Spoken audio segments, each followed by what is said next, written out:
Y bueno, hoy vamos a contar con la ponencia de dos profesores, el profesor José Betancourt, que es profesor de la Escuela de Historia, es licenciado en Historia por la UCB y es magíster en Historia de las Américas por la UCAT. También es graduado del Centro Perry en Estados de la Defensa Hemisférica y profesor, bueno, ya lo mencioné, de la Escuela de Historia, analista de investigación en la Asamblea Nacional y ha realizado líneas de investigación en historia territorial, relaciones civiles militares, delincuencia organizada, insurgencia y amenazas no tradicionales. También, ya, se están agregando unas personas por acá. También contaremos con la ponencia de la profesora Mirna Yonis, que es internacionalista, profesora universitaria de nuestra UCB y de la Escuela de Estudios Internacionales, eh, con un magíster en Derecho Internacional y Económico de la Integración por la Universidad Central de Venezuela y ha realizado estudios de doctorado en Ciencias Sociales en la misma universidad. Es locutora y también ha sido consultora en organismos como el Instituto de Educación Superior para América Latina y el Caribe, y es especialista en temas o en áreas de multilateralismo y organizaciones internacionales, estudios del Caribe y agendas de cooperación regional. El día de hoy, como expone nuestro título de la actividad, estaremos hablando sobre el Esequibo, un tema que ya ha retumbado por muchos medios de comunicación, muchas redes sociales en el país, un tema que ha sido de interés en los últimos tiempos, en el último año, o vamos a decir los últimos días, frente a las nuevas reclamaciones o las nuevas procesos internacionales que se están realizando. Creo que la mayor parte del auge ha sido por los descubrimientos de los yacimientos petroleros en el territorio. Y bueno, la disputa por este territorio no se trata nada más de hace uno o un par de años, sino que data desde el Laudo de París y desde el Acuerdo de Ginebra. Y al parecer, muchas de nuestras disputas han tenido que ver un poco justamente con lo que fue las colonias de Inglaterra, las colonias británicas en el continente. Recordemos la pérdida de Trinidad en 1797 y luego se inician los debates por el arbitraje de la Guyana que inician en París. También Venezuela no solamente ha tenido este tipo de procesos con lo que fue la corona británica, ahora la Guyana Esequiba, sino que también se repitió por el lado oeste del país con lo que fue la reclamación de la Guajira.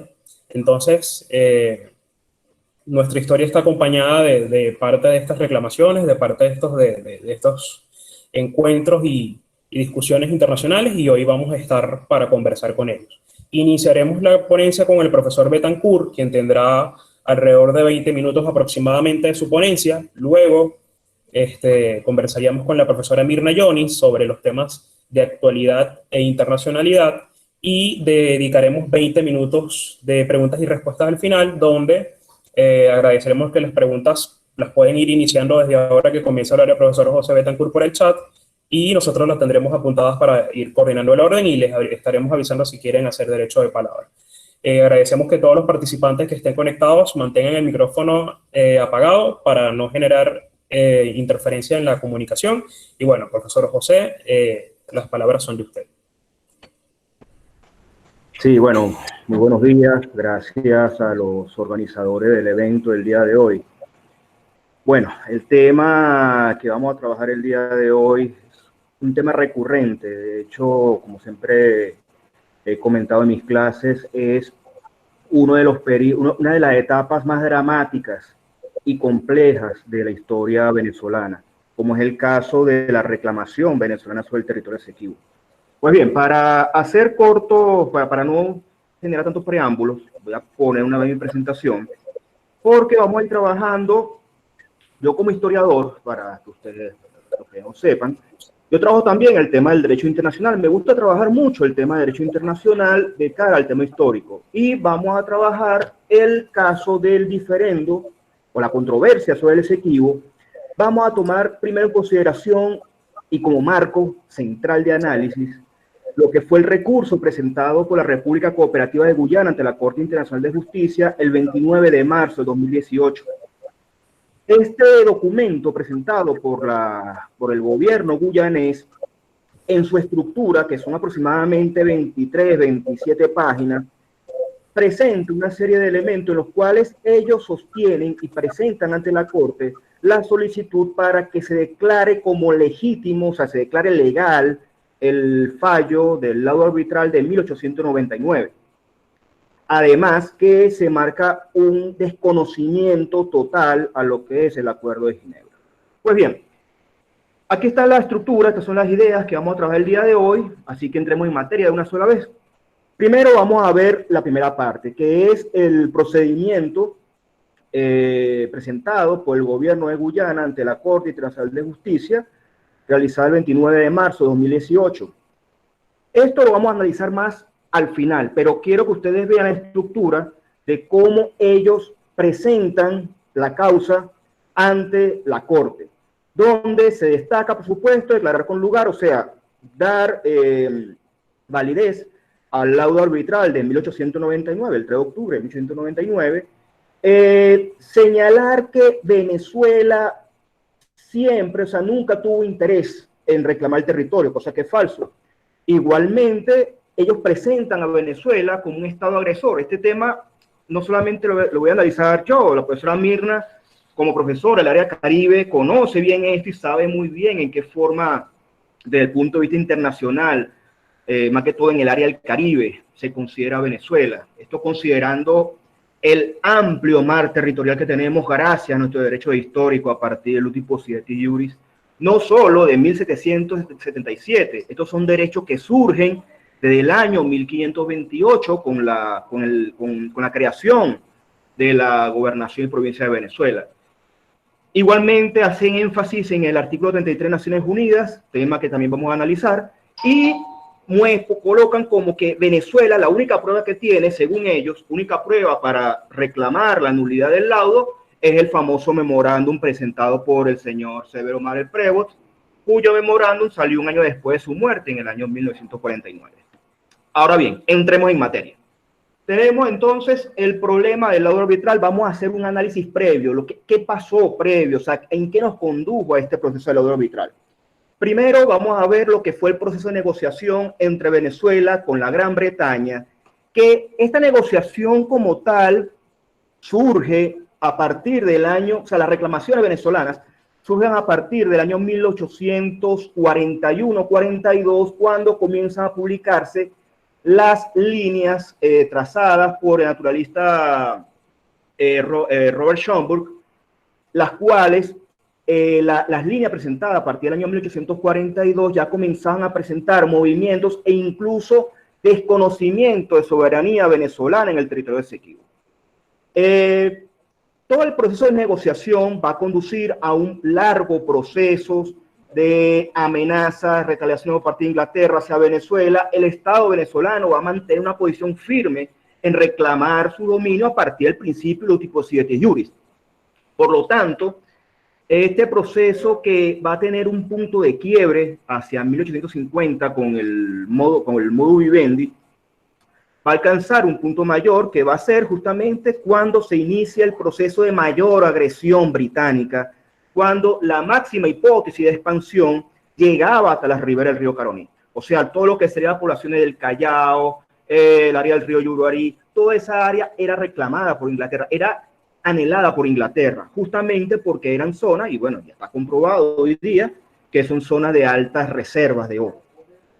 Este proceso de negociación va a hacer que Venezuela recurra a terceros estados a los fines de ver en qué forma se podía solicitar a Inglaterra sentarse en una mesa de negociación y discutir en igualdad de condiciones. Es allí donde Venezuela va a solicitar la ayuda del gobierno de los Estados Unidos, donde además el gobierno de los Estados Unidos, que para aquel entonces estaba presidido por el presidente Grover Cleveland, va a iniciar un proceso también de revisión de los límites entre Venezuela y la Gran Bretaña en el área de Guayana. Y efectivamente ellos van a percatarse que en efecto, y esto se va a ver en distintas comunicaciones, que van a enviar y que va a haber un cruce de correspondencias entre Venezuela y Gran Bretaña y Estados Unidos, donde se va a percatar, donde se va a resaltar que en efecto Venezuela tenía derechos, o sea que Inglaterra estaba violando los derechos soberanos de Venezuela.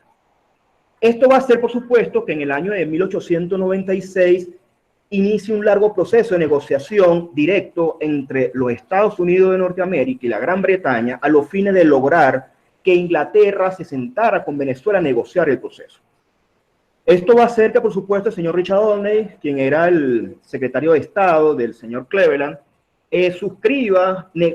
inicie negociaciones con el señor Julián Poncefort, quien era el representante de la Gran Bretaña. Grábense bien el nombre de Julián Poncefort porque va a ser clave para poder entender lo que vamos a ver más adelante, y es con respecto a los elementos que sustentan la nulidad del laudo de 1899. Estas negociaciones entre Poncefort y Olney van a conducir a la firma de un protocolo previo, que es el famoso protocolo de 1896, donde Inglaterra impone las condiciones de negociación, porque esa es la realidad. Es más, diversos investigadores venezolanos, desde el momento mismo en que inicia el proceso de recabar información, ya a finales del siglo XIX, y en la actualidad han recabado información y se comprueba por cartas cómo Inglaterra presionó e incluso obligó a Venezuela a suscribir el tratado de 1897. Y al punto que el protocolo, y esto se va a reflejar en el protocolo del 96, donde literalmente se dice que quien va a representar a Venezuela no va a ser el Estado venezolano, va a ser el gobierno de los Estados Unidos mediante representantes, y donde Venezuela entregaría las pruebas correspondientes para ser evaluado el caso. Esto va a ser comprobado y esto se va a ratificar en el tratado de arbitraje suscrito entre los Estados Unidos de Venezuela y el Reino de la Gran Bretaña el 2 de febrero de 1897, donde Venezuela acepta que Estados Unidos la representa en un tribunal. El periodo que va del año 96-97, cualquiera dirá, pero bueno, pero es que Venezuela no reclamó, Venezuela se quedó muda. Pues bien, aquí hay una serie de pruebas en las cuales uno puede determinar cómo Venezuela fue literalmente obligada a aceptar los términos de este tratado. Sobre todo porque el señor Richard Olney, en comunicación con el Estado venezolano, literalmente le dijo: señores, no nos queda más alternativa y estas son las condiciones que impone Inglaterra. O ustedes las aceptan o ustedes quedarán solos ante el Reino de la Gran Bretaña para negociar esto. Venezuela, al ver esta situación, no le queda más alternativa que firmar. E incluso el señor Julián Poncefort tuvo digámoslo así, y no sé cómo decirlo de una manera elegante, la villanía de comunicarse con otras autoridades inglesas y señalar: señores, tranquilos, que no hay problema, Venezuela va a aceptar todo, e incluso Olney no va a escuchar los ladridos, tal cual, ladridos de Venezuela en reclamo por la forma como se suscribió el protocolo, y eso está en documentos, señores.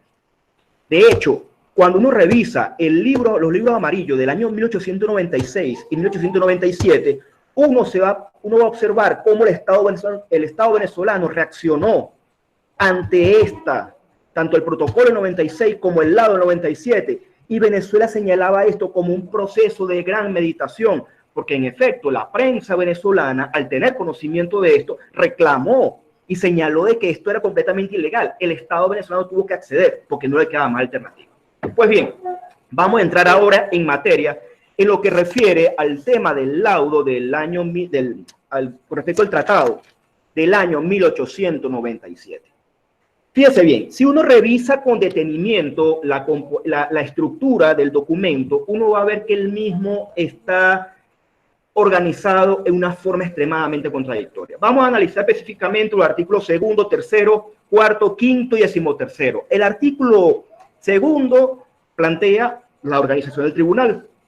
Inicialmente, la propuesta que va a plantear Inglaterra, tal cual está establecido en el protocolo del año 96, es que el tribunal estará conformado por autoridades del Reino de Gran Bretaña, representantes jurídicos de Venezuela designados por Estados Unidos de Norteamérica, o sea que sería Estados Unidos quien negociaría directamente territorio venezolano. Y en lo que refiere a la presidencia de dicho tribunal, o sea, el famoso quinto miembro, el miembro imparcial, se estaba debatiendo sobre si fuera o bien el rey de Noruega o Suecia, o en su defecto buscar a otra autoridad. Al final se van a inclinar por la opción de Rusia, específicamente en el señor Fyodor Martens. El señor Martens va a ser también un personaje que tenemos que hacerle seguimiento porque va a ser clave también en el segundo elemento que vamos a analizar para estudiar la nulidad del laudo. El señor Martens era jurista reconocido ruso, catedrático en materia de derecho, tratadista en materia de derecho internacional y ya había presidido otros tribunales arbitrales, o sea que tenía experiencia y por lo tanto se le consideraba una persona imparcial para tomar una decisión favorable a los intereses venezolanos de acuerdo a los principios del Uti Possidetis Juris. Cuando vemos, ahora vemos el artículo 3º, es el punto de mayor contradicción, y aquí vamos a ver contradicción tras contradicción, porque el artículo 3º habla de en qué forma el tribunal procedería a estudiar los documentos que certificarían la prescripción adquisitiva venezolana o inglesa sobre el territorio. Y allí claramente ellos van a resaltar los puntos centrales de análisis. Primero, sería analizar lo que eran los dominios de España durante el periodo colonial hasta el año 1810, es decir, puntos clave que tenemos. Recordemos que para hacer un breve el proceso histórico de Guayana, vamos a ver que el proceso va a tener dos puntos importantes. Primero va a ser la capitulación otorgada a el señor Antonio de Berríos, que va a ser fundamental para poder entender lo que va a ser la conformación de Guayana, lo que va a ser el tamaño, lo que fue la gobernación del Dorado. A su vez, vamos a ver lo que va a ser el Tratado de Westfalia, que va a ser elemental también porque allí vamos a ver cómo España renuncia ante las Provincias Unidas de Países Bajos los territorios de Berbice, de Merari y Esequibo, es decir, los territorios ubicados al este del río Esequibo, que espero estén viendo el cursor, es todo este territorio. O sea, ese territorio era el que era posesión de las Provincias Unidas de Países Bajos. Y en tercer punto se analizaría el proceso de traspaso territorial de las Provincias Unidas de los Países Bajos al Reino de la Gran Bretaña mediante el convenio suscrito entre Su Majestad Británica con los representantes de la República Bátava en el año 1814, que va a ser justamente el proceso cuando Inglaterra se haría poseedora completa de los territorios de Berbice, Merari y Esequibo, es decir, todos los territorios al este del río Esequibo. Hasta ahí, perfecto, no hay problema alguno. Pero cuando vamos al artículo 4, aquí comienza la contradicción. Porque si bien en el artículo 3 me están hablando del respeto al Uti Possidetis Juris, a la prescripción adquisitiva a partir de las pruebas documentales, cuando llegamos al artículo 4, específicamente al literal A, nos encontramos con una gran contradicción jurídica. Porque por un lado me están diciendo que hay que reconocer los derechos históricos, pero por otro lado me dicen que una posesión de 50 años sería considerada válida. Entramos en la gran pregunta, 50 años válida, ¿contado a partir de qué? Contado del año 97 hasta 50 años atrás, contado a partir del año 1850 hasta el año 1800, ¿en qué punto? Este punto contradictorio es lo que marca el elemento sobre el cual se va a apoyar el tribunal para dictar su fallo. Segundo, el literal B, los árbitros podrán reconocer derechos que se apoyen en otro fundamento conforme al derecho internacional. O sea, si tú me estás hablando del principio del Uti Possidetis Juris y de lo que es la posesión adquisitiva, ¿cómo tú me vas a reconocer posesión de facto? Segundo factor contradictorio. El tercero, que es el más grave y sobre el cual se va a sustentar el fallo arbitral, que es literal C. Si el tribunal observa que el territorio está ocupado por ciudadanos o súbditos de la otra parte, esto será considerado por el tribunal. Es decir, volvemos al punto, le dan sustento a lo que es el Uti Possidetis Facto. Porque si vamos al caso, se está reconociendo entonces que Inglaterra tenía derecho porque está ocupando el territorio. Entonces, cuando vamos al artículo 5, vamos a ver cómo que la estructura en los cual el tema documental será un proceso en el cual habrá una negociación directa de Estados Unidos con la Gran Bretaña, donde Venezuela entregará la información a los representantes estadounidenses para que procedan a apoyar lo que es la causa venezolana. Por último, entramos en el célebre artículo 13º, que es el que marca todo el elemento de nulidad, y esto lo vamos a analizar desde el punto de vista del derecho internacional del momento, que es el punto en el cual se dice que el procedimiento, o sea, el fallo que dicta el tribunal será pleno, perfecto y definitivo. O sea, no hay derecho a apelación. Lo que se decidió, se decidió. Pues bien, ya vimos el laudo arbitral, en lo que el tratado en el cual se va a organizar el laudo arbitral. Sin embargo, en este periodo en el cual se está desarrollando o en el cual se va a instalar el tribunal arbitral en París, vamos a observar que va a ocurrir un suceso importante a nivel y que va a marcar lo que es la progresividad del derecho internacional y que va a ser vigente hoy día. Y es la primera conferencia de paz de La Haya, específicamente la primera convención referida al arreglo pacífico de conflictos internacionales. Fíjense bien, entre los firmantes de este documento van a estar el señor Pausefont y el señor Martens. Van a estar presentes allí. Pausefont, que fue el que participó directamente en lo que fue armar el protocolo fraudulento del año 96. Y por el otro lado, el señor Martens, que va a ser el presidente, o quien estaba ejerciendo para aquel momento la presidencia del arbitraje. Ahora bien, ¿qué elementos? Ahora bien, analizando el fallo del laudo arbitral, que fue suscrito el 3 de octubre de 1899, al analizar la estructura, en la forma en cómo se dio este fallo, vamos a ver que el mismo va en contra de los principios pactados por los estados en la primera conferencia, en la primera convención de La Haya. Específicamente, y esto lo vamos a ver mediante una cuestión muy rápida. Primero, hay una violación flagrante en lo que va a ser el artículo 42 y 43 de la primera convención de La Haya, específicamente en lo que viene siendo los elementos de transparencia. Es decir, primero, los estados deben estar representados por ellos mismos, no pueden ser representados por terceros. Segundo, toda documentación, véase bien, toda documentación que presenten las partes debe ser conocida por la contraparte, e incluso el tribunal desconocerá la validez de cualquier documentación que sea presentada por una de las partes sin conocimiento de la otra. Es decir, se establece el principio de la transparencia, que es el primer elemento básico de lo que es el juicio, lo que es el tribunal. Además de ello, se observa también algo, y es que el tribunal, o sea, esta convención va a ser fundamental por algo importante, y es que ella respeta el principio de ecuanimidad. Recordemos que tras a nivel histórico, al analizar la historia del derecho internacional, vamos a ver que el Tratado de Westfalia, suscrito en el año 1648, ha marcado un parteaguas muy importante, porque va a definir la transformación de lo que hoy día es el derecho internacional, donde los estados se convierten ya en sujetos jurídicos, y por lo tanto ya están poseídos de deberes y derechos, y por lo tanto de una igualdad entre todos, o sea, el derecho de igualdad que debe ser respetado a todo nivel.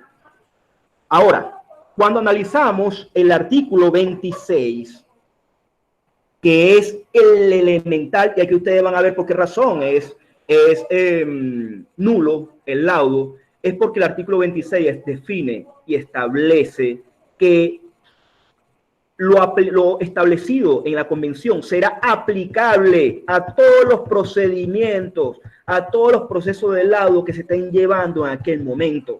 Es decir, El señor Martens, que fue firmante y quien además es el padre de la cláusula Martens, la célebre cláusula Martens, que está contenida en la segunda convención de 1899 y en la cuarta convención de 1907, y que sigue siendo base fundamental del derecho internacional humanitario, debió suspender o llamar a las partes para suspender el proceso del arbitraje hasta tanto él se adaptara a lo dispuesto en la primera convención de 1899, y eso no ocurrió. Segundo, artículo 52. Este es el más importante de todos. Como ustedes pudieron ver al analizar el tratado de arbitraje del año 97, ustedes ven que el artículo 13º decía que lo que decida el tribunal sería perfecto e inapelable. El artículo 52, el artículo 55 me establece lo que es que el fallo puede ser revisado. Puede ser revisado siempre y cuando aparezcan pruebas o elementos que certifiquen la revisión del mismo, y el tribunal establecería el plazo de revisión.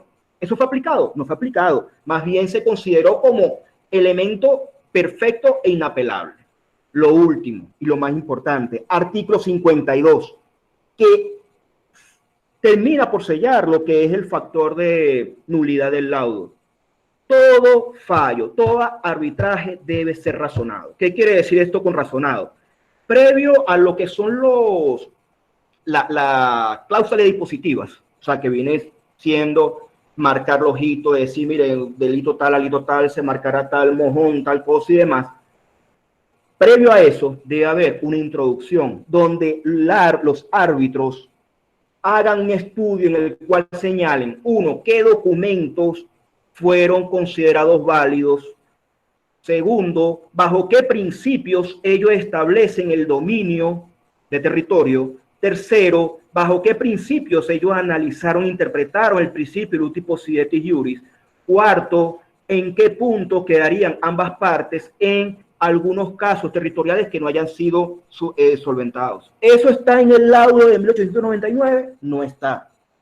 No está. Y es allí donde yo siempre le digo a mis estudiantes cuando tocamos este tema. El gran error de Venezuela, cuando reclama la nulidad del laudo, es apoyarse únicamente en el artículo 52 de la primera convención. Pues no, señores, aquí con lo que acabo de exponer, muestro varios artículos en los cuales se certifica y se clarifica la nulidad. O sea, estamos hablando de 1, 2, 3, 4, 5 artículos de la primera convención de 1899 que certifican que este laudo es nulo por completo y además desconoce el derecho de Venezuela.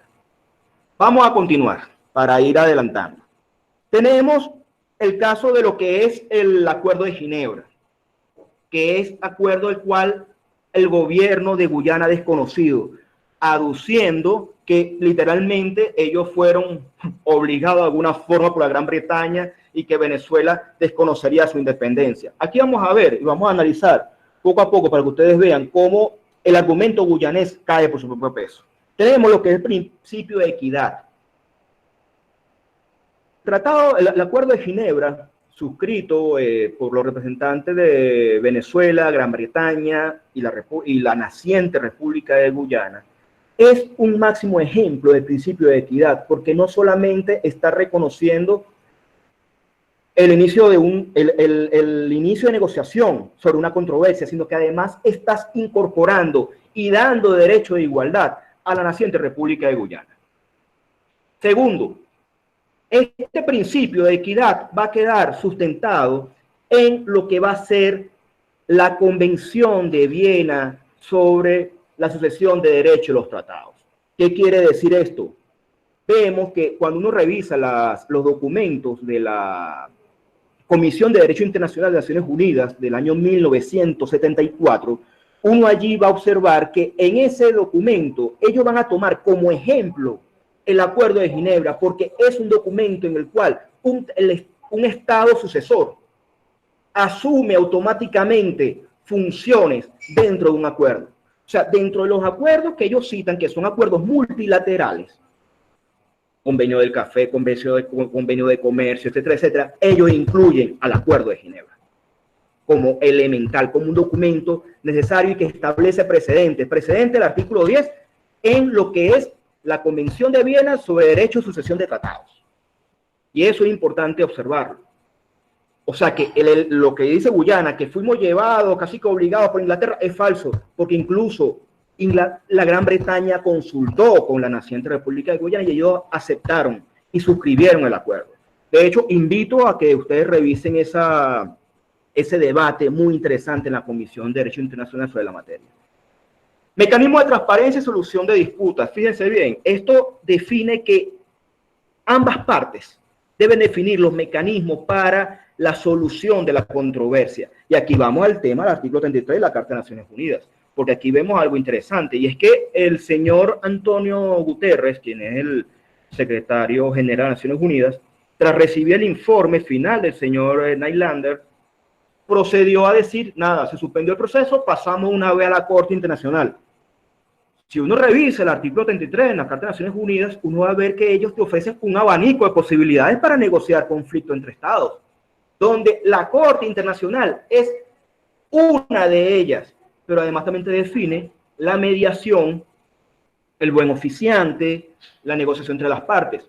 ¿Por qué razón y bajo qué argumentos el secretario general de Naciones Unidas procede a suspender cualquier proceso de mediación o cualquier proceso de buen oficiante y pasa una vez a la Corte? Y además sin consulta de Venezuela, que es lo más grave del caso, porque aquí hay una violación clara del Acuerdo de Ginebra, porque son ambas partes que deben ir de acuerdo a decir, señores, vamos a tal o cual procedimiento. Lo último, el artículo 5 del Acuerdo de Ginebra, que es algo que ha hecho Guyana constantemente, y eso lo veremos en la siguiente idea, ya para ir cerrando, que es el tema del ejercicio, la ejecución de actividades o el otorgamiento de concesiones sobre un territorio que está en reclamación. Y el artículo 5 es muy claro cuando señala o especifica que esto debe lograrse mediante acuerdo entre las partes, para beneficio conjunto de las partes.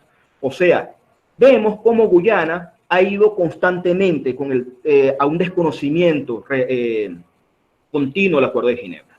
Pues bien, para cerrar esto, fíjense bien, vamos a analizar lo que es el tema del recurso que interpuso Guyana ante la Corte Internacional de Justicia en el año 2018.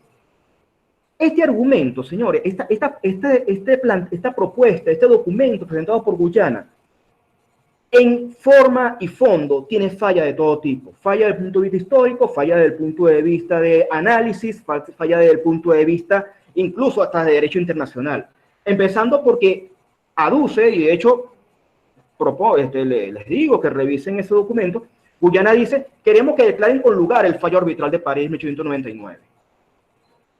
Porque el mismo está legitimado por el Tratado de Arbitraje, o sea que está blindado, no hay nada que buscar allí. Ya acabamos de ver cómo el laudo está viciado completamente de nulidad. E incluso hay un factor elemental en esto, porque Guyana señala que no hubo reclamo alguno. Pues bien, cuando apenas salió publicado el fallo, juristas europeos, juristas estadounidenses, juristas latinoamericanos e incluso juristas británicos declararon que ese laudo era nulo porque se estaba despojando a un país de un territorio que legítimamente era de él. Se desconocía el tipo 7 juris. Segundo, señalan que Venezuela de 1899 a 1961 no reclamó la nulidad del laudo. Falso. Cuando revisamos la historia desde el fallo de 1899 hasta la firma del Acuerdo de Ginebra, vamos a ver que el Estado venezolano constantemente marcó y declaró y demandó al laudo. Fíjense bien, todos hablan del famoso acuerdo de la frontera, de la triple frontera del año 1905, entre Venezuela, Gran Bretaña y Brasil. Y dicen, no, Venezuela legitimó esos actos porque se firmó y eso está firmado y hay un reconocimiento. Hay un pequeño detalle allí, señores, y es que se reconoce y está en documentación. Tras la firma tras dictarse el laudo, Venezuela constantemente buscó de negociar con la Gran Bretaña una forma alterna para proceder a la demarcación, a lo cual la Gran Bretaña se negó e incluso obligó a Venezuela a demarcar el territorio, y en caso contrario a no hacerlo, Inglaterra lo haría unilateralmente. Y ustedes saben qué significaba eso. Ya acabamos de ver más atrás un mapa en el cual se señalaba la hipótesis máxima territorial de la Gran Bretaña sobre Guayana, llegando hasta el Yuruarí y hasta el río Caroní. O sea, ya lo acabamos de ver. O sea, ¿se imaginan que hubiese Inglaterra por sí sola demarcado eso? Bueno. Segunda prueba. Tenemos un hecho muy importante, y es que a partir del año 44, el Estado venezolano comienza a manifestar en foros internacionales la nulidad del laudo, por considerarlo ilegal. Además de eso, tenemos un hecho importante, y es que en el año 1939, iniciando la Segunda Guerra Mundial, en el marco de la segunda reunión de consulta de ministros de Relaciones Exteriores, de ministros de Relaciones Exteriores de los países americanos, Venezuela presentó una propuesta para que los estados americanos instauraran un sistema de administración especial sobre territorios sometidos a ocupación o traspaso. Esto considerando que tanto Inglaterra como Francia habían declarado la guerra a Alemania y que podía darse o ocurrir hechos de traspaso territorial. Venezuela presentó ante la conferencia esta propuesta, la cual fue aceptada, y la cual, si uno lo analiza a profundidad, uno dice, señores, esto puede ser un intento de Venezuela por hacer un reclamo del territorio Esequibo. Además, tenemos las resoluciones suscritas durante la 10ª Conferencia Interamericana de 1954, donde vemos claramente cómo Venezuela presenta la propuesta para desconocer las colonias europeas en América, y donde Venezuela hace énfasis en reclamar el territorio Esequibo. O sea, ¿hay un procedimiento previo? Sí lo hay. Tercero, presentan a Venezuela como un estado agresor. Si ustedes revisan esa documentación, verán constantemente que se denuncia a Venezuela como un estado expansionista, como un estado que quiere desconocer la soberanía de Guyana. Incluso citan algo interesante, y es que dicen de que supuestamente, y eso está en el documento, en el año 1999, aviones F-15 de la Fuerza Aérea Venezolana sobrevolaron el territorio Esequibo. Señores, el sistema de armas de la aviación militar venezolana, en lo que fue su modernización de los años 70, 80 y actual, jamás y nunca ha poseído aviones F-15. Entonces, ese argumento de Guyana se cae por su propio peso, sin contar además que citan una serie de incidentes donde el Estado venezolano ha ejercido derecho soberano sobre el territorio Esequibo, especialmente en el mar, en lo que es su mar territorial, de justamente lo que es la plataforma atlántica venezolana, legítimamente reconocida por el sistema internacional gracias al Tratado de Aguas Marinas y Submarinas firmada con Trinidad y Tobago en el año 90. Entonces, Guyana presenta constantemente argumentos que se caen por su propio peso. Se hace énfasis en que Venezuela desconoce el artículo 33 de Naciones Unidas. Ya se mostró claramente cómo el artículo 33 ha sido más bien manipulado, malinterpretado por Guyana y también incluso por el señor secretario general de Naciones Unidas. Y por último, dicen que la única prueba que tiene Venezuela es el memorándum de Males-Prevost. Ya acabamos de mostrar que es totalmente falso. Hay diversos documentos, e incluso documentos ingleses y estadounidenses que demuestran que eso es completamente nulo. Así que con esto, bueno, disculpen lo largo, con esto cierro y ya dejo la palabra a la profesora Mirna. De verdad pido mucha disculpa por el haberme extendido. Muchas gracias. No se preocupe, profesor. Muchísimas gracias a usted por su ponencia. Estuvo muy interesante y muy especificada. Así que bueno, ahora escuchamos a la profesora Mirna. Profesora, bienvenida.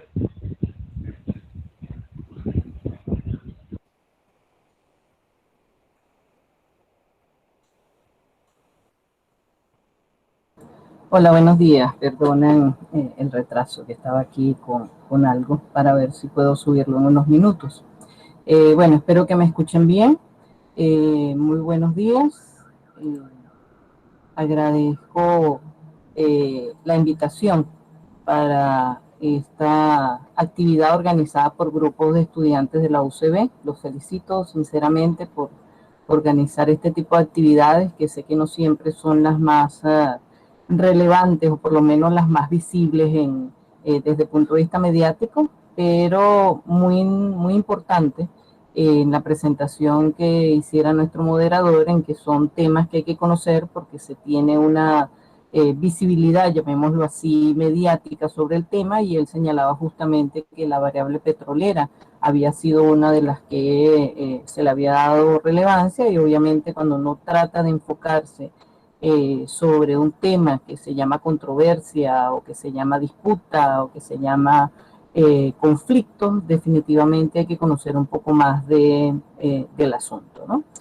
Porque de esa manera pues tenemos unos criterios un poco más claros de lo que, digamos, podemos tomar en cuenta como ciudadanos. Y más en el caso que nos trae a colación, que es el de la controversia, si bien se ha titulado en el caso del foro la disputa por el Esequibo, pues es reconocida como una controversia. Y creo que esto es importante señalarlo porque más allá de que pueda ser una sutileza, no estamos hablando de un conflicto bilateral, por lo menos no en los términos en que está planteado en este momento, pero definitivamente es una controversia que deviene de un elemento, perdonen para colocar esto para que no haga ruido.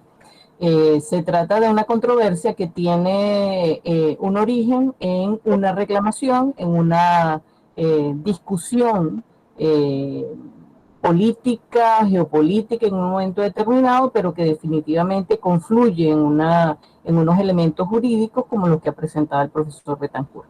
El punto de referencia es el Acuerdo de Ginebra de 1966 y el otro hecho, digamos, controversial, que es a partir del 2018. Coloco estos elementos porque la controversia del Esequibo, digamos que ha tenido como tres grandes momentos con grandes intermedios. Digamos, es una controversia que viene del siglo XIX, de finales del siglo XIX, si tomamos en cuenta la fecha del laudo arbitral de París, que corresponde también o marca un hito dentro del siglo XX con el Acuerdo de Ginebra en 1966, y que tiene unos ribetes muy particulares en el siglo XXI, a partir no de lo que ocurre desde 2018 con la presentación unilateral por parte de Guyana para demandar a Venezuela ante la Corte Internacional de Justicia, sino que yo diría que hay que ubicar en este siglo XX la controversia por esa transición que viene ocurriendo a partir aproximadamente de 2010-2011, cuando comienza a emerger algunas otras variables que no eran simplemente la disputa territorial propiamente del mapa que presentaba el profesor Betancourt del Esequibo, sino que hay otros elementos involucrados, ¿ok? Y justamente por eso quisiera señalar que más allá, estoy tratando de ver si puedo subir o compartir algo aquí que no logro todavía.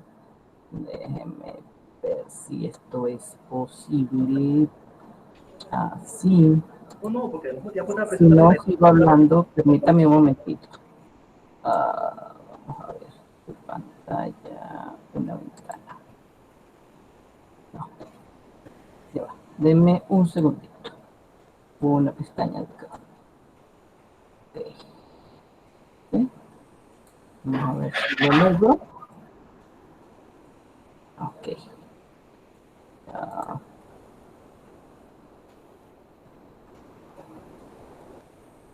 Un momento.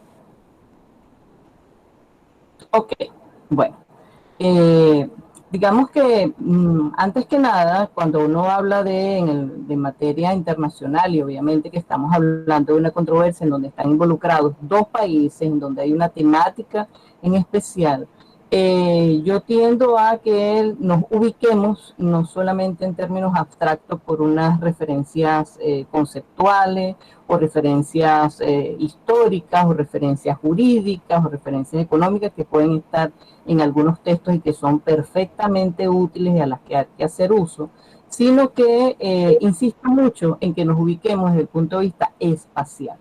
Y en ese sentido, ese punto de vista espacial tiene que ver con lo que estoy señalando allí. Primero, es un tema bilateral y por eso las dos banderas que estoy colocando del lado izquierdo, pero también hay que ver que esto se desarrolla también en un espacio geográfico amplio y cuando estamos hablando de relaciones internacionales, pues es vinculante tomar en cuenta la denominación de países, territorios, bien tengan grados de independencia o grados de autonomía, y por eso el mapa que les estoy colocando del lado derecho, que tiene una noción de Caribe un poco más amplia de lo que generalmente se presenta en algunas nociones, y pues más abajo ese mundo que tiene unos cuantos hilos que si bien no están representativos de todos los intereses, definitivamente pues tenemos que ubicar y contextualizar la controversia en un marco internacional. ¿Por qué?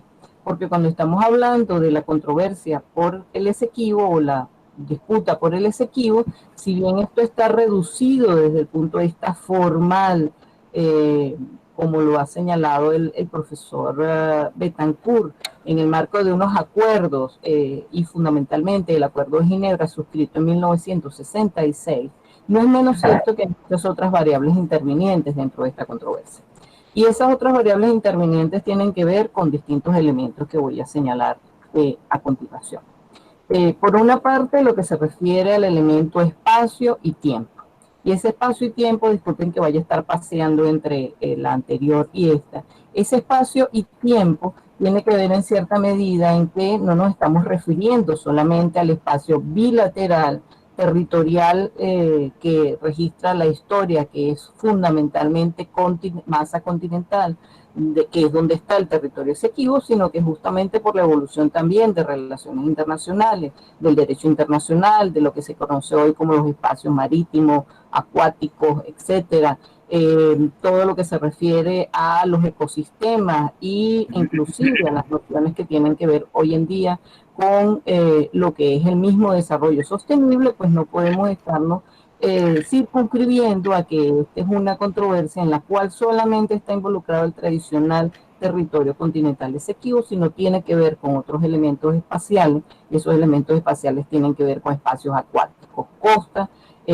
fachada atlántica, como se da en llamar en el caso venezolano a través de la Asamblea Nacional y de algunos otros documentos que se han registrado, pero también esas aguas afuera que son las que se refieren a, digamos, la salida al océano Atlántico. En ese sentido, obviamente que estamos hablando de un territorio que es mucho más complejo, un territorio que sobrepasa una dimensión meramente de superficie terrestre conocida tradicionalmente, a entender el territorio de una manera más amplia, un territorio que tiene su dimensión digamos, terrestre propiamente dicha, pero también tiene espacios acuáticos y tiene inclusive espacios aéreos, si consideramos también algunos vecinos de Venezuela y Guyana, en el caso de Surinam, en el caso de la Guyana francesa, en la cual por su ubicación geográfica también es un punto importante para el lanzamiento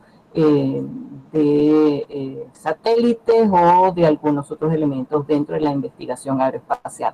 Por lo tanto, cuando hablamos de una controversia, a veces se dice que es una controversia territorial, caemos posiblemente en el error de pensar que sigue siendo una disputa territorial solo por el Esequibo, como fue en un momento histórico, para trascender hoy en día a un espacio mucho más amplio.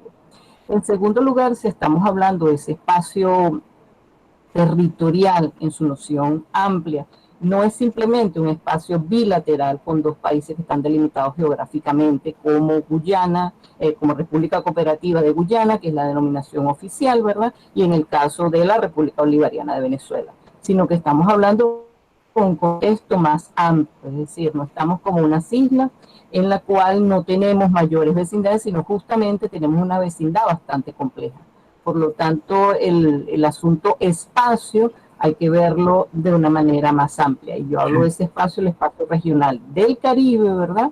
Pero un espacio regional del Caribe que si tomaron, ven el mapa anterior, es una noción de Caribe que no es simplemente la cadena y rosario de islas que se encuentra del lado oeste del mapa, sino que es una noción de Caribe mucho más amplia, una definición de Caribe que en cierta medida responde también a unos valores estratégicos que han sido planteados por los propios países de la región, pero que colinda y a veces compite y se contradice con unas definiciones geográficas y geopolíticas desde los Estados Unidos o inclusive desde los propios países europeos que tienen presencia en la región. Por lo tanto, el espacio en el cual tenemos que comprender una controversia como la del Esequibo va más allá del reduccionismo a espacio territorial de lo que era el Esequibo en ese mapa histórico, que es bien importante tenerlo en cuenta, pero que sobrepasa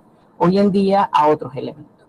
Desde el punto de vista de tiempo también, y aquí quizás cuando señalamos que es un conflicto que comienza en el siglo XIX, pero que tiene unos ribetes y unas características muy particulares en el siglo XXI.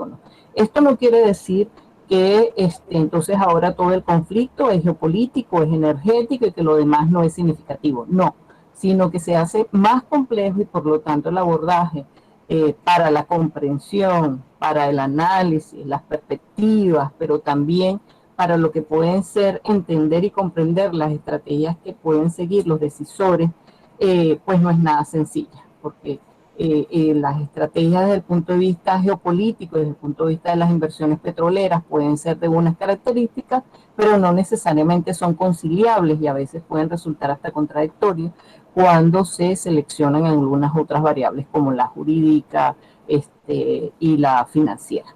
Entonces, esos son, digamos, algunos elementos. Otros elementos que lo tenemos aquí, comencé como en una controversia bilateral, ¿verdad? Donde el espacio y tiempo es un poco, tiene que entenderse de una manera más amplia.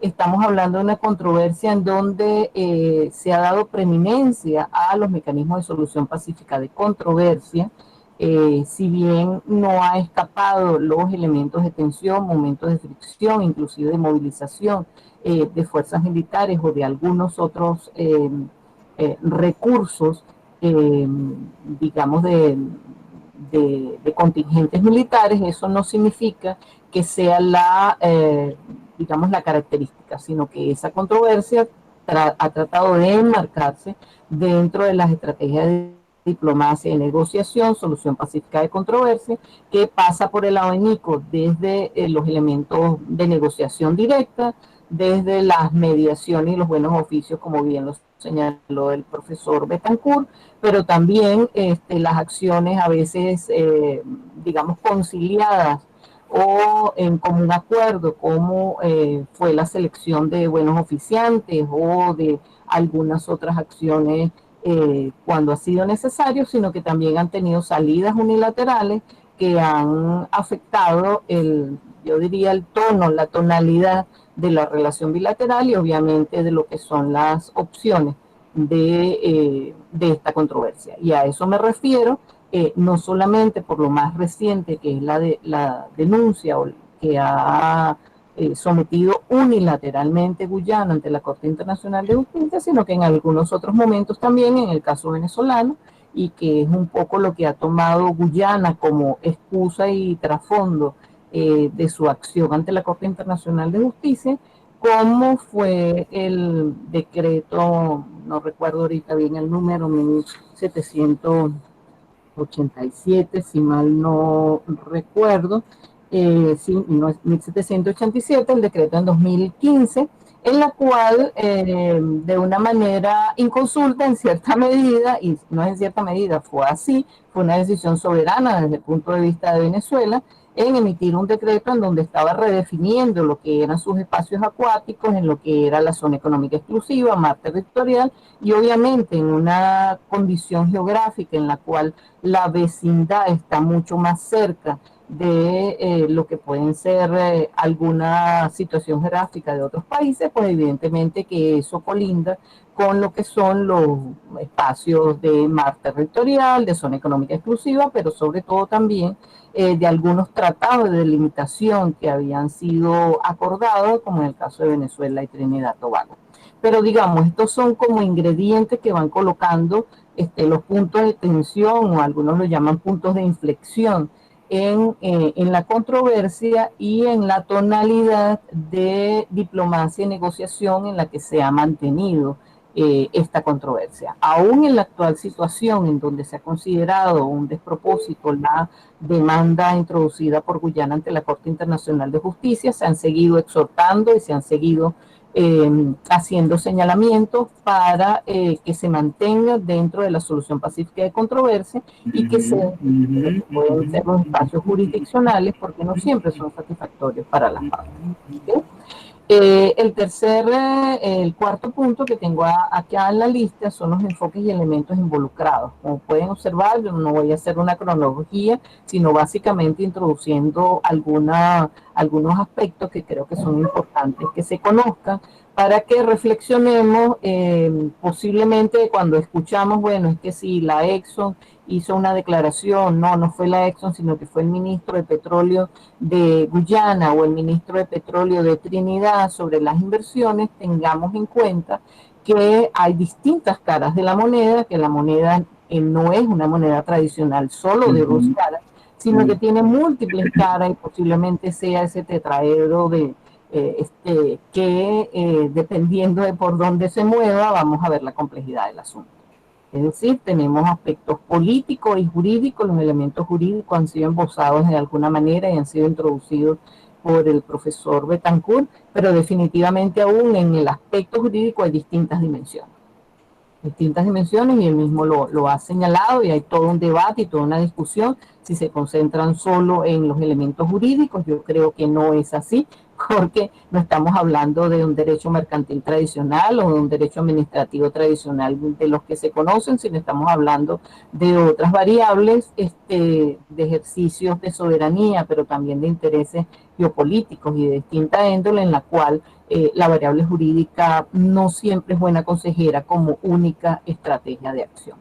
Entonces, las dimensiones geopolíticas que se están manejando y que nuestro moderador señalaba como la variable energética, yo creo que es importante también mencionar que la variable geopolítica ha estado presente en la región desde el mismo momento en que llegaron distintas naves a ese espacio que conocemos como Caribe, tratando de ver qué conseguían y cómo se instalaban y que, digamos, cómo podían mantener sus bastiones en la zona. Es decir, esa dimensión geopolítica no es una dimensión geopolítica solo del siglo XX, ni del siglo XXI, porque ahora hay la variable energética, solo que los componentes y los elementos presentes en esa dimensión geopolítica, pues obviamente hoy en día son más complejos. Si bien la geopolítica en el siglo XIX y los siglos previos era un poco más una dimensión tradicional de la geopolítica, de poder en términos de número de naves, territorios ocupados, posibilidades de tener la explotación de los territorios, etcétera, pues hoy en día tiene otras variables que, como bien lo he señalado, no es simplemente un asunto solo territorial superficial, sino que tiene algunas otras expectativas. ¿Okay? En quinto lugar, los espacios de interacción que tiene esta controversia. Como bien lo he señalado desde el inicio, se trata de una controversia bilateral.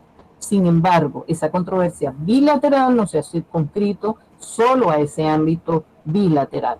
Sobre todo si consideramos, hay una variable, digamos, de historia que hay que señalar, que el momento en que se suscribe el acuerdo de Ginebra, Guyana apenas estaba ascendiendo a la independencia. La mayoría de los países de la vecindad caribeña no habían adquirido su independencia y por lo tanto el llamado contexto regional, hemisférico e interamericano de relaciones internacionales gubernamentales estaba concentrado en territorio continental americano.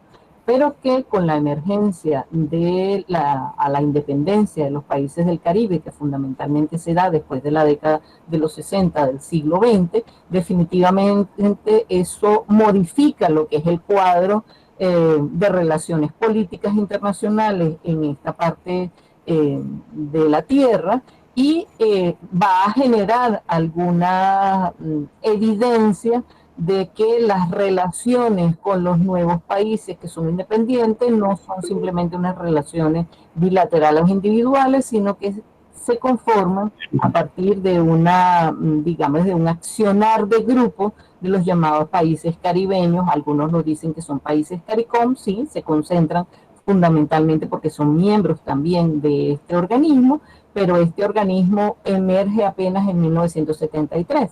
Entonces, creo que es importante que cuando digamos países CARICOM también ubiquemos el momento histórico del que estamos hablando. La OEA surge en 1948 y surge con los países que eran independientes para aquel momento de posguerra, pero la mayoría de los países caribeños que conocemos hoy en día no lo eran. Por lo tanto, solo Cuba, con las secuelas que ocurrieron después de la Revolución, República Dominicana y Haití eran los países que formaban parte de la OEA. Ya con los años 70 y 80 definitivamente el cuadro cambia y los países del Caribe actúan de una manera coordinada, y el tema que en principio es bilateral, como el tema del Esequibo, genera tensión en el marco de la OEA para ingresar, porque una de las cosas que se señala en la Carta de la OEA es que no se puede ingresar si hay disputas territoriales pendientes, porque se admite a los estados en toda su integridad, ¿verdad? Por algunos elementos que no viene al caso mencionar ahorita, simplemente es destacar cómo un tema y una controversia bilateral también tiene sus efectos en una dimensión regional y multilateral, como en el caso de la OEA para ese momento, en la cual se logró hacer algunas negociaciones políticas y los países del Caribe ingresan, pero también el marco regional es importante si consideramos la propia esfera de la CARICOM, en el que la controversia bilateral ha sido abordada constantemente, en particular a partir del año 1983, que es el momento en que se descongela el protocolo de Puerto España en el marco del Acuerdo de Ginebra, y esa CARICOM en cada reunión de jefes de Estado, así como posteriormente las reuniones de cancilleres, siempre tiene una declaración en la cual incluye el border issue, que es asuntos de frontera, y se refiere a la controversia de Guyana, Venezuela, confirmando, ratificando el apoyo a Guyana y en la integralidad territorial de ese país. Entonces, podemos ver cómo un tema y una controversia bilateral no puede desvincularse el momento de comprenderla, pero también el momento de elaborar una estrategia de ese contexto regional y mundial. Finalmente, porque no sé cuánto me queda y me gustaría que nuestro moderador dijera, porque nos entusiasma y a veces se le pasa el tiempo, las estrategias, llamemos así, de las que se hablan, como he señalado, es complejo, porque en cierta medida digamos, la diplomacia a veces es vista simplemente... Porque le enfoque hacia mí nada más. El enfoque... No, pueden pasar, ustedes pueden pasar tranquilamente. ¿Hay alguna... Estoy escuchando? Ajá, pero en 5 minutos termino, de todas maneras. Las estrategias, entonces, tenemos algunas dimensiones de las que yo he colocado aquí, pero no son las únicas, definitivamente. Algunos plantearían también dentro de las estrategias la variable cultural, la variable histórica, etcétera, porque creo que es importante señalar que cuando se habla de esa variable histórica, a veces se sobrepone la diferencia lingüística, que no es tan cierta, porque el multilingüismo es una realidad presente en todas y cada una de nuestras sociedades, a pesar de que decimos que son sociedades fragmentadas por las lenguas de los países metropolitanos, olvidándonos que también tenemos una realidad bastante multilingüe de nuestras propias comunidades indígenas y las invisibilizamos. Entonces asumimos un discurso crítico para algunas cosas, pero para otras no. Entonces, en las estrategias yo he señalado fundamentalmente esta diplomática que atraviesa todo. Pues, o sea, si se está tratando de establecer acuerdos comerciales, ahí se usa la vía diplomática, pero con un perfil comercial. Si se usa la estrategia cultural, hay la parte diplomática con rasgos culturales.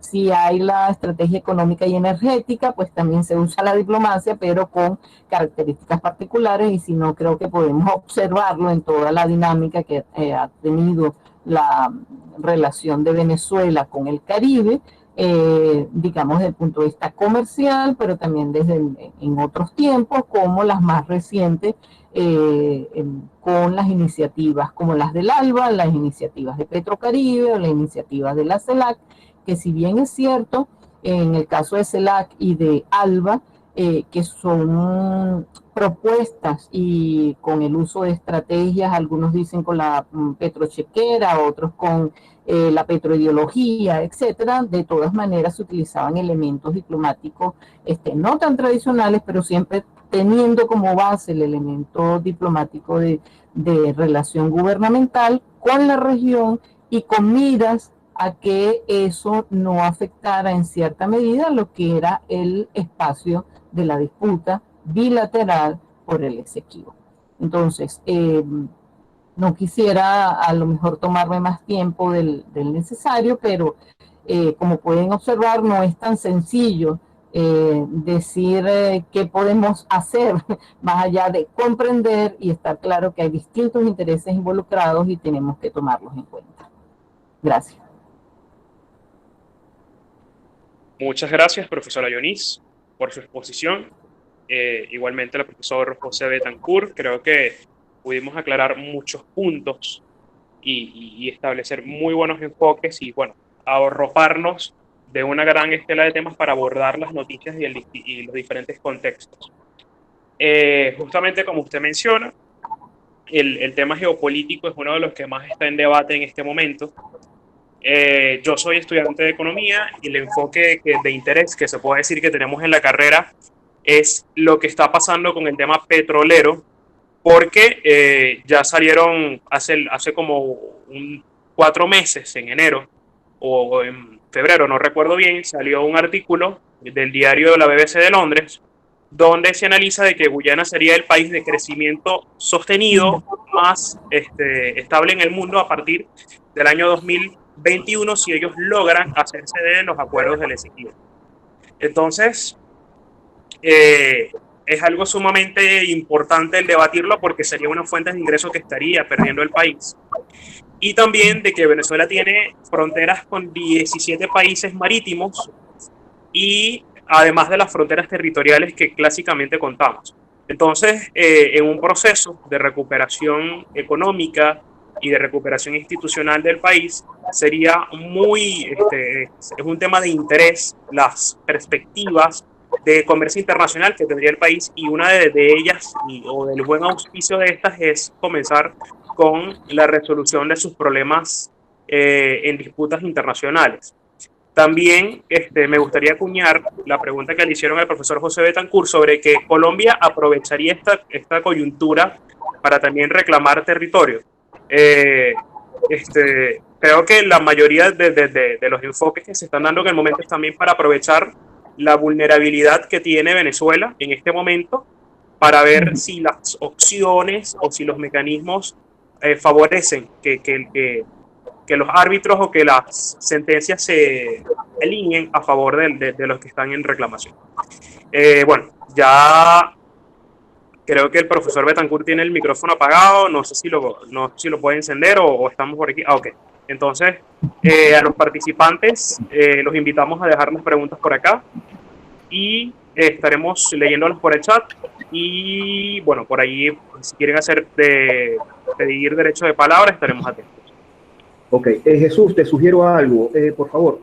Yo voy la profesora Mirna y mi persona voy respondiendo, pero como a veces son varias preguntas, entonces para que nos vayas recordando cada una de ellas para no extraviarnos, ¿bien? Por supuesto. Algo. Muy bien, entonces fíjate bien. La primera pregunta era, Jesús me decía sobre Colombia. Sí, sobre si Colombia aprovecharía la coyuntura actual también para hacer sus reclamos de territorio. Recordamos que históricamente ahí han habido muchos reclamos. Ok. especialmente por el tema de La Guajira Colombia es mi tema y el Golfo de Venezuela. Colombia es mi tema porque lo trabajé en mi tesis de maestría, ¿no? Y es lo que yo trabajo, el área territorial, específicamente área Golfo. Fíjate bien, efectivamente hay un tema que yo siempre he dicho y muchos me miraban como si estuviera loco. Yo decía, señores, Colombia está muy atenta a cómo Venezuela va a resolver el problema del Esequibo. ¿Por qué? Actualmente nosotros tenemos con Colombia un diferendo reconocido por ambas partes, un diferendo reconocido por una sola parte y un proceso de negociación que no se haya ejecutado con relación al Tratado de Límites de 1941. Vamos a ir por partes. Primero, ¿cuál es el diferendo planteado entre las partes? Pues bien, el caso de la delimitación en el Golfo de Venezuela. Voy a poner un mapita aquí para ilustrar mejor, porque yo sé que va a ser un tema, porque en efecto es un tema bastante complejo. Ya va, pero aquí, pues que claro, yo soy primerizo trabajando con... Ajá. Tenemos entonces, ya va, disculpe un momento, ajá, presentación, una ventana, Dios mío, soy nuevo en esto, créanme. Ok, como ustedes pues, están viendo el mapa, ¿no? ¿Ven el mapa? Muy bien, fíjense bien, aquí tenemos nosotros, en efecto, lo que es el área del Golfo de Venezuela. Si revisamos el razonamiento previo del laudo suizo del año 1924, que es el laudo definitivo sobre el cual se procedió, pues Venezuela y Colombia procedieron a negociar la delimitación territorial suscrita en el año 1941, vamos a ver, tomando como paralelo el eje que va desde Castilletes hasta Punta Salinas, vamos a ver que hay dos hipótesis de delimitación. Una que sostiene Venezuela que la delimitación debe ser hacia el norte. Colombia sostiene que la delimitación debe ser hacia el sur. Tomando como ejemplo, tomando como referencia, perdón, el paralelo Castillete-Punta Salinas. ¿Qué ocurre? Si revisamos el laudo suizo de 1924, vamos a ver claramente cómo en ese documento, en el estudio introductorio, en el estudio razonado, el árbitro dijo claramente, la mayor parte del Golfo pertenece a Venezuela. Y esto porque hicieron un estudio de documentos, la delimitación, sobre todo la famosa acta de Castilletes, que, el cuento corto, fue un acta de carácter provisional a raíz de la guerra de los 1000 días que afectó a Venezuela y decidieron marcar eso allí de una manera accidental, pero que el laudo, que el árbitro suizo reconoció como legítimo. Pues bien, el caso es que Venezuela sigue sosteniendo que la prolongación de la línea terrestre, que es la que tenemos aquí, que es el hito número 1, que es el punto de Castilletes, teniendo además soberanía y jurisdicción sobre el archipiélago de los Monjes, que es venezolano. Entonces, eso nos permite a nosotros tener un dominio de la mayor parte del Golfo. Ese es un diferendo que está abierto entre ambas partes y que ambas partes reconocen que debe ser resuelto. Tenemos un segundo diferendo que es reconocido solamente por una parte. Venezuela lo considera problema solventado y es el caso del archipiélago de los Monjes. ¿Por qué Venezuela lo considera superado? Porque gracias a la nota diplomática del señor Juan Uribe Holguín en el año 1952, Colombia manifestó reconocer la soberanía venezolana en la totalidad del archipiélago de los Monjes. ¿Por qué digo que eso es reconocido solamente por una parte y por otra no? Porque Colombia, a partir de los años 70, procedió a interponer, o sea, distintos ciudadanos colombianos procedieron a interponer ante el Consejo de Estado de Colombia recursos para desconocer ese documento, de la famosa nota diplomática de Juan Uribe Holguín. Y de hecho, en el año 1992, el Consejo de Estado de Colombia dictó sentencia desconociendo el contenido de ese documento. Por lo tanto, Colombia tiene eso allí. Lo tiene en pausa. Pero es evidente que de un momento a otro ellos van a volver nuevamente a reclamar el tener jurisdicción sobre el archipiélago de los Monjes. Por eso digo que hay que estar alerta con ese caso. Tercer caso, que es un proceso de negociación que no ha concluido, y es el referente al caso de la navegación del río Orinoco. El Tratado de Límites de 1941 reconoce y establece que el río Orinoco es río internacional exclusivo para Colombia y Venezuela. Si bien eso está en el Tratado del 41, ninguno de los dos países ha procedido a negociar sobre el particular. Y es un punto elemental, más porque está vinculado al tema del Esequibo, aunque ustedes no lo creen. Porque el interés colombiano de navegar libremente el Orinoco es para tener libre acceso al Atlántico. Ahora pregunto, ¿cómo quedaría Colombia en esa propuesta de libre navegación del Orinoco, que está en el Tratado del 41, al ver que Guyana está cerrando por completo el acceso al Atlántico? Es una pregunta interesante. Pero bueno, a fin de cuentas, para resumir, Colombia también tiene interés de llevar a Venezuela ante la Corte Internacional de Justicia. De hecho, han sido recurrentes los intentos, e incluso cuando Venezuela se negó a suscribir la famosa hipótesis de Caraballeda, Colombia comenzó de ese instante a reclamar el llevarlo ante la Corte Internacional de Justicia. Incluso cuando se dio el famoso incidente en el Golfo de Venezuela en el año 1987, estando de presidente Jaime Lucinchi, que es el famoso caso de la corbeta Caldas. Señores, allí Colombia, eso fue una medida de presión de Colombia para llevarnos ante la Corte Internacional de Justicia, aunque después lo negaron, pero fue un intento y fue una medida de presión. Por fortuna, el Estado venezolano para aquel momento mostró unidad completa y nuestras Fuerzas Armadas para aquel momento tienen una capacidad operativa a tal nivel que Colombia tuvo que desistir de su actitud de una manera muy elegante. Pero tenemos eso. Ok, espero haber solventado esa pregunta, pero en efecto, Colombia está pendiente y atenta a cómo resolvemos esto para ellos proceder.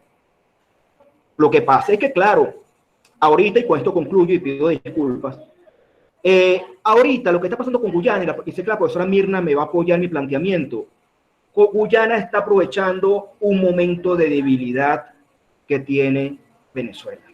Debilidad desde el punto de vista militar, capacidad militar, porque capacidad militar, les recuerdo, capacidad militar no es solamente tener aviones modernos, buques modernos, fusiles modernos, capacidad un amplio espectro. Y allí tenemos una gran carencia. Desde el punto de vista diplomático, gran debilidad. Desde el punto de vista institucional, gran debilidad. Esto sin contar la crisis humanitaria compleja que tenemos. O sea, esto está siendo aprovechado por Guyana para ver qué puede sacar de allí.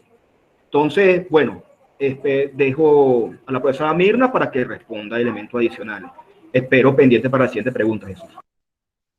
A mí también me gustaría agregar una pregunta a la profesora Mirna, que es sobre que también se han publicado muchos artículos al respecto, especialmente en medios estadounidenses, como el Washington Post, sobre que varias de las transnacionales estadounidenses y europeas que se encuentran extrayendo petróleo o están instaladas en el territorio Esequibo, están apoyando financieramente a la República de Guyana, porque frente a la desestabilización que vive Venezuela y sobre su crisis económica, ellos ven más viable, así reportaban muchos artículos, sobre apoyar a la República de Guyana para que ésta les otorgara los permisos o le otorgara las concesiones para la explotación de petróleo.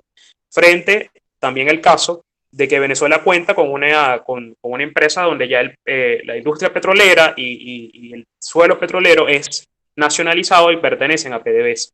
Entonces me gustaría también escuchar la opinión de la profesora Mirna sobre estas investigaciones, estos artículos que han salido a través de los medios americanos.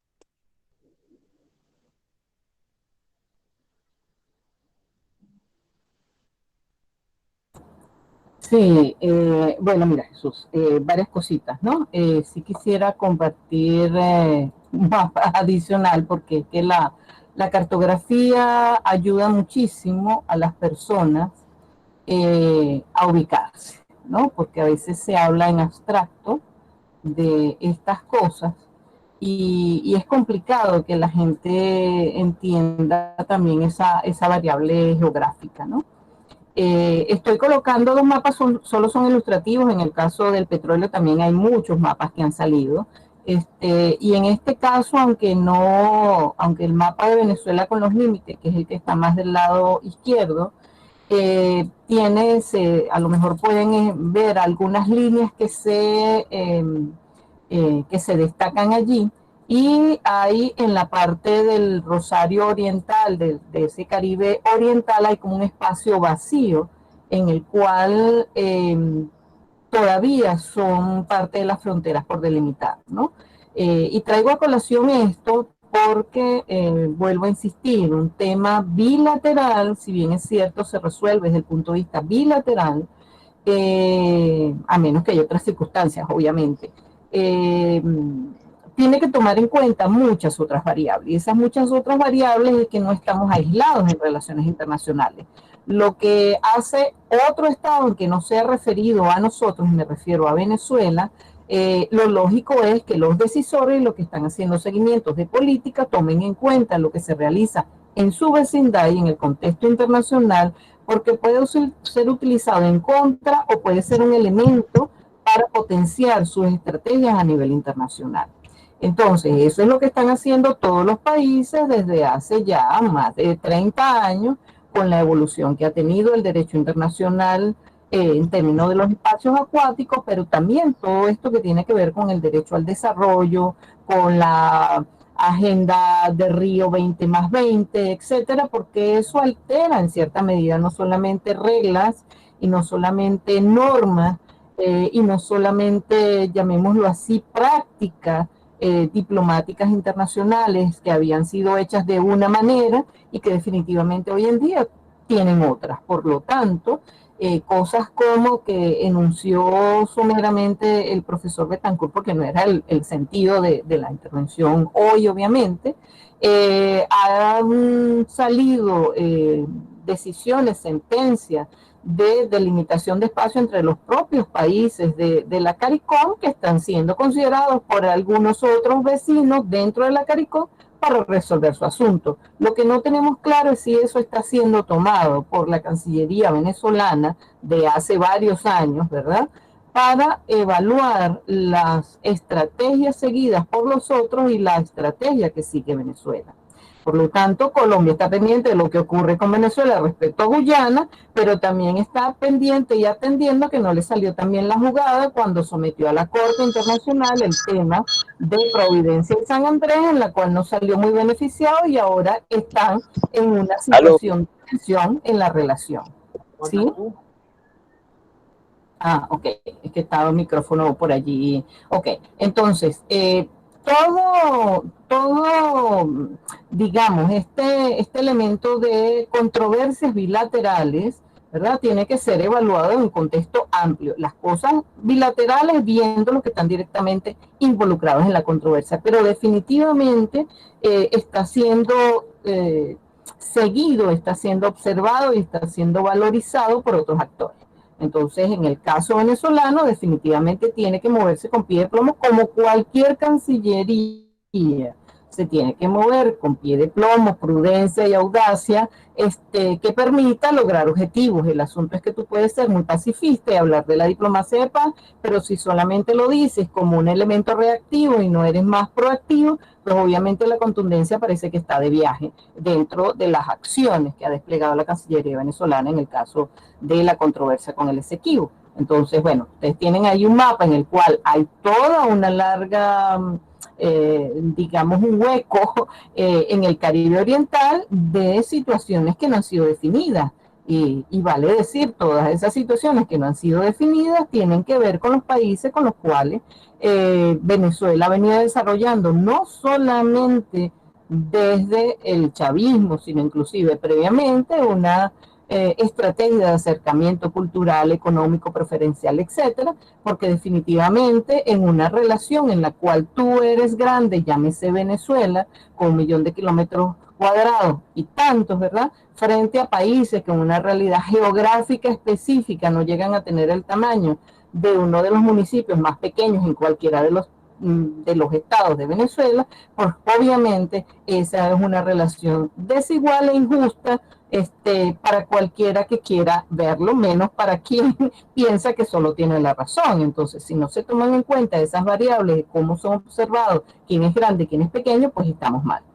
Eso no quiere decir que tengamos que conformarnos con el asunto, porque el hecho de que Brasil, por ejemplo, sea 8 veces más grande que Venezuela, no significó que no se negociara y que no se hicieran correctivos para la relación bilateral y para la delimitación de la frontera. Entonces, ese es un punto importante que quería señalar en términos de que si Colombia lo hace o no lo hace. Yo creo que todos los países lo hacen y deben hacer seguimiento de los otros para saber cómo se toma en cuenta la estrategia. En términos del petróleo, definitivamente lo que señala Jesús, este es un punto muy importante, pero creo que es importante sopesar también las variables. Es decir, cuando me dicen que Guyana se está aprovechando de la situación venezolana ahora, bueno, mire, señor, el término del petróleo, eso viene caminando desde aproximadamente, y creo que lo señalé en mi presentación, aproximadamente desde el 2010. En el 2010 no estaba Nicolás Maduro, estaba Hugo Chávez. Cuando hablamos de que la nacionalización de algunas partes de la industria, señores, la nacionalización de la industria petrolera comenzó antes de Chávez. ¿Que tiene algunas características diferentes? Sí, pero entonces veamos las cosas en una dimensión un poco más amplia.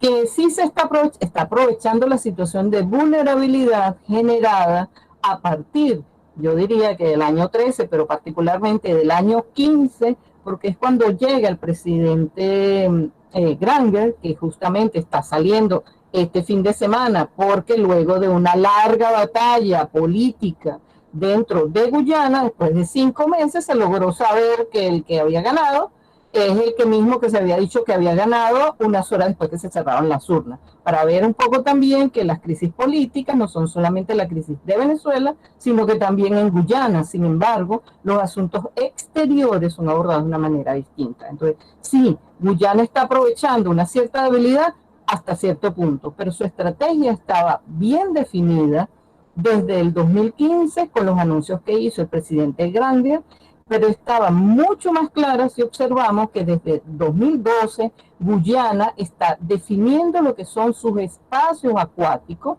para otorgar las concesiones de petróleo y gas en la zona, en su fachada, porque también forma parte de alguna de la estrategia, yo no sé si llamarla competitiva, pero de esa competencia que también existe entre los países de CARICOM, porque Trinidad y Tobago tiene un liderazgo en materia petrolera caribeña que definitivamente no es el mismo que tiene Guyana. Entonces ahora Guyana, con los nuevos descubrimientos que están, digamos, que se han anunciado, que bien señalaba Jesús, pues definitivamente es lo que permite estimar que va a tener un crecimiento, porque ese petróleo no se va a quedar ahí.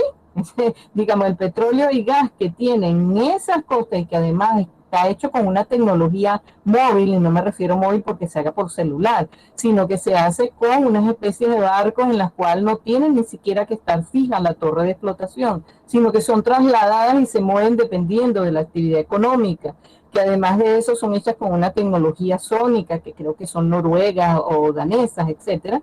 Pues eso hace que las posibilidades de mayores inversionistas, porque ya hay reservas comprobadas, no es simplemente una presunción como era hace algunos años, sino que son reservas comprobadas, son las que permiten estimar, y vuelvo, insisto, estimar el crecimiento económico que puede tener Guyana. Sin embargo, sabemos lo que significa los boom petroleros en las economías en desarrollo, en que no siempre tienen el mejor resultado. No tienen el mejor resultado, no lo ha tenido en África, por ejemplo, con Angola y algunos otros territorios de la costa atlántica. Y en el caso de Venezuela no necesito echarles el cuento, en el caso de México tampoco, en el caso de Colombia y algunos otros que han pasado y sobrepasado a una dimensión un poco más participativa desde el punto de vista de la producción y exportación de petróleo, pero obviamente pues si se tienen ingresos van a poder resolver muchas cosas, además de pagar buenos lobbies, de formar profesionales, que es lo que han estado haciendo, ¿verdad? Formando a su gente que es lo que uno lamentablemente no ve de este lado, sino una descapitalización del personal profesional y técnico desde el punto de vista de la industria petrolera, pero también de negociación. Entonces, es muy fácil decir que cuando tú no estás haciendo nada, el otro se está aprovechando. Sí, claro que te está viendo que tú no haces nada. Entonces, por favor, es como para relativizar. No quiero decir que los otros son las herramientas de la caridad, pero sopesemos ese punto, ¿no?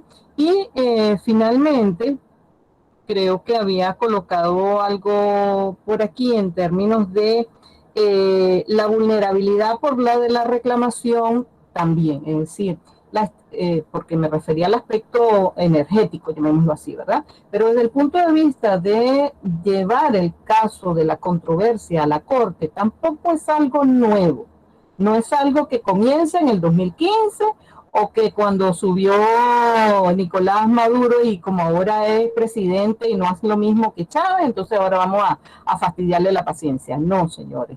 Ya desde el año 2012, también cuando comenzó a hacer sus anuncios de lo que podía ser su redefinición de la plataforma continental de Guyana, ya dentro de los discursos de la canciller del momento, señalaba que el mecanismo de los buenos oficios estaba agotado y que era el tiempo de ir caminando a buscar otras soluciones, entre las cuales estaba llevarlo a la Corte. Entonces, uno le parece que fue hace poco, no, del 2012 ahora, pues hay un camino andado. Y lo que sí es importante también en términos de fecha y espacio es ubicar a personas. Para el año 2012, por aquí yo hice una cronología porque a veces pasa el tiempo tan acelerado que a uno se le olvidan algunos elementos, ¿verdad? Para el año 2012, que es justamente el periodo crítico por esa definición de la zona económica exclusiva de Guyana, la notificación y la protesta que se hizo en la Secretaría General de las Naciones Unidas, etcétera, para ese momento, Nicolás Maduro era el canciller. Es decir, no estamos hablando de un presidente que para algunos será X, Y o Z, no estamos hablando de un personaje que aterrizó allí. Señores, viene de haber estado trabajando de manera personal, al estilo que ustedes quieran llamarlo, ¿verdad?, con los países del Caribe. Nicolás Maduro fue canciller en el periodo entre 2006 y 2013, justo antes de tomar el poder, señores. Entonces, podemos decir lo que sea, que era el estilo que sea, pero era el canciller del momento, es el canciller que suscribió la declaración conjunta con Guyana en territorio trinitario, porque Trinidad se brindó como buen oficiante, como huésped, para decir que los temas acuáticos, los espacios de las fachadas, quedaban para una nueva discusión. Bueno, miren dónde estamos. Entonces, digamos, por eso hablo de que los contextos son importantes, es una relación bilateral, pero con un fuerte sentido de piezas regionales, y no estamos hablando de las internacionales. Jesús señalaba el asunto de las inversionistas. Bueno, los inversionistas son no solo de Estados Unidos, señores. Estamos hablando que ahí hay una fuerte presencia de inversiones europeas. Cuando yo les digo que la tecnología para la exploración y la explotación es nórdica, señores, eso no es Estados Unidos. Las visitas y las giras que han hecho el señor Rowley de Trinidad y Tobago, que seguramente sale del poder porque hay elecciones el próximo lunes en Trinidad, como las giras que también hacía Granger, su primer acto, llamémoslo así, principista, cuando apenas tomó posesión, es que al día siguiente estaba en una de las barrenas, no sé cómo se llaman, de esas torres móviles petroleras, que estaba dando las noticias de la confirmación de los pozos petroleros. Entonces, ahí hay una presencia europea importante, Repsol, y todas compitiendo entre sí, ¿ok? ¿Que no compiten en Venezuela? Bueno, porque Venezuela decidió tomar otro rumbo, y otro rumbo que no hay que echarle la culpa solo a la nacionalización, o sea, a las formas y a los mecanismos bajo las cuales se mantiene una industria petrolera con una protección nacional. Porque lo que era la expansión y la internacionalización de la industria petrolera, que se dibujó de una manera en la época del punto fijismo, pero que también se trató de dibujar de una manera distinta en la época del petrochavismo, también era para una internacionalización y transnacionalización, pero obviamente con otros socios. Entonces, no nos pongamos como simplemente moralistas, es decir, la cosa tiene otros ribetes. ¿Qué pasó con esa transnacionalización? ¿Qué pasó con el escudo Cristóbal Colón, si mal no recuerdo, que se llamaba aquel gran megaproyecto para el oriente del país, para poderse conectar hasta Trinidad, luego con la Petroamérica? Todo eso es una internacionalización y globalización de la industria. Ahora, que eso no funcionó por algunas otras razones, variables ideológicas, eso lo podemos evaluar, pero eso está allí, la proyección de una industria, obviamente con otro tratamiento, porque cada quien trata de usar sus herramientas con un criterio geopolítico al cual esté apostando. Que ese criterio geopolítico no es el que compartamos, no significa que no tengamos que reconocerlo. Gracias y disculpen lo largo del asunto. Bueno, tenemos 3 preguntas en el chat que creo que las podemos resumir para cerrar con ellas. La primera es, ¿por qué Venezuela no ha introducido en su delimitación territorial como tal, legalmente, en la Constitución, al territorio asequivo para fortalecer la integración del territorio? La segunda es que en Guyana acaba de ganar un gobierno de centro izquierda. ¿Qué perspectivas o qué enfoques da las políticas que pueda generar este tipo de gobierno? Y la última es que si los órganos multilaterales no han establecido la no explotación de los recursos en los territorios en reclamación, Venezuela se podría aprovechar también de esto e introducir, aprovecharse también, igual que Guyana, del contexto. Bueno, en este caso creo que iría una parte política, no creo que haya mucha voluntad o no tengamos muchos mecanismos de hacerlo en este momento, pero sería una buena interrogante. Creo que con esas podemos culminar la exposición. Ok, bueno, vamos a ponerlo aquí en orden. Vamos a responder las 3 en combo, y hay una más que también vi, que es sobre un comentario bien bueno sobre el tema del año 77, que también lo voy a tocar allí, ¿no?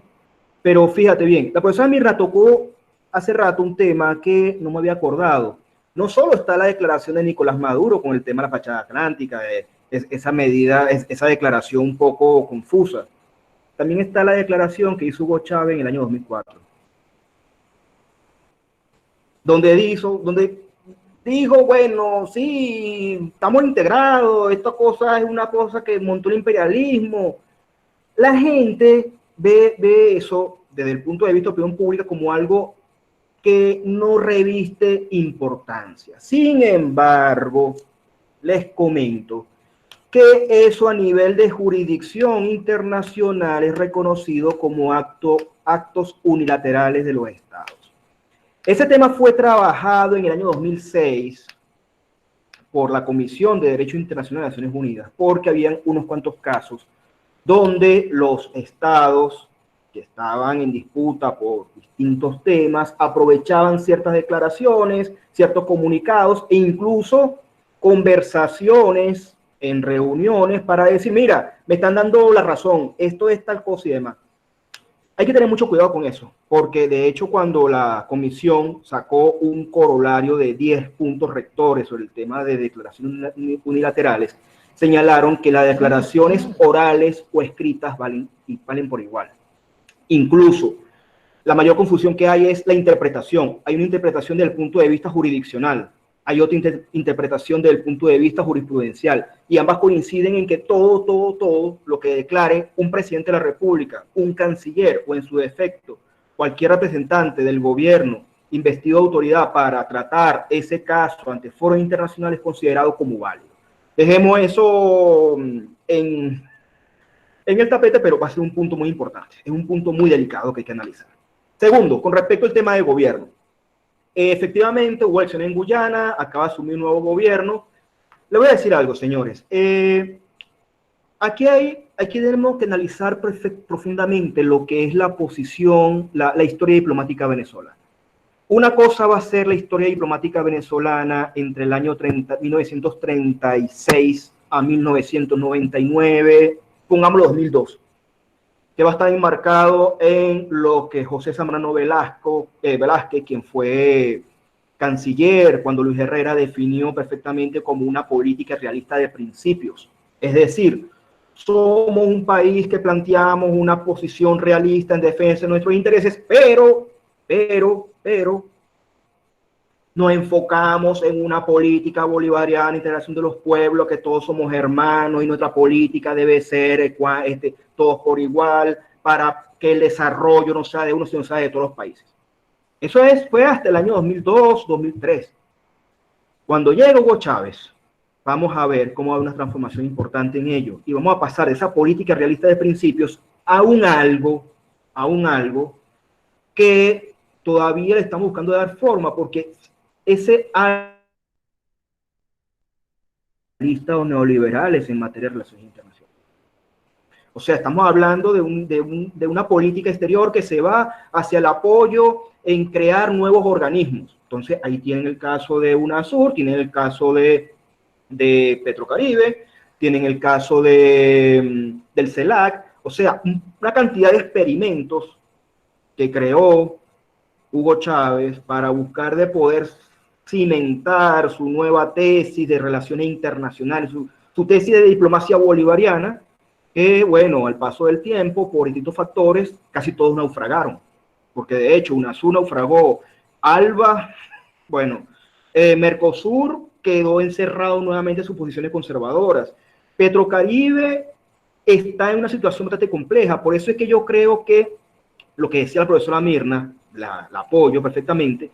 Sin embargo, también tenemos que ver cómo esos países, sobre todo el caso de Guyana, se va a integrar o no en reconocer a Nicolás Maduro o a Juan Guaidó, porque ese va a ser el gran meollo. El día de ayer ayer o antier, salió un comunicado de Jorge Arriaza reconociendo y saludando la elección del nuevo presidente y llamándolo a integrarse desde el principio de autonomía, de armonía entre los pueblos, etcétera, etcétera.